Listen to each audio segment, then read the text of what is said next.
हे महाराज जी, आप कभी किसी की बाकियात बाकी नहीं रखते।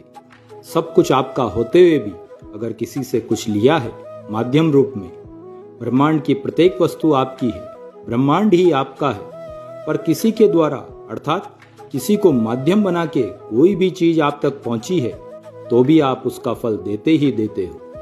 यहाँ तक कि भावनाएं जैसे प्रेम भी किसी ने आपको अर्पित किया है तो उस प्रेम का कर्ज भी आप स्वयं पर नहीं रखते, उसे भी चुकाते हो। यही कारण है कि केवट जैसे चतुर भक्त आपको बांधकर आपको पा जाते हैं, पर मुझ में ना तो इतने भाव है नाथ कि आपको बांध सकूं, ना ही इतना प्रेम है कि आपको पा सकूं।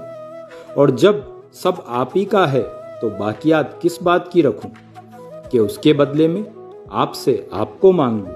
पर मन बहुत है नाथ कि आपको पा जाऊं, आपसे मिल जाऊं, आपका दास बन जाऊं, आपके दासों की श्रेणी में शामिल हो जाऊं। मंजिल का पता है रघुवर, पर रास्ता तरीका नहीं ज्ञात कि कैसे इस मंजिल को पाऊं। प्रेम का भाव कोई आपको अर्पण करे तो आप स्वयं को सौंप के ही कर्ज उतारते हो, पर उतारते हो। मेरा तो बस आपको पाने का भाव है, इसी से प्रसन्न हो जाओ नाथ। प्रेम तो निस्वार्थ रूप से मुझसे कलयुग में ना हो पाएगा, या शायद ही हो पाएगा। पाने का भाव है, इसी पर रीझ जाओ दीनानाथ।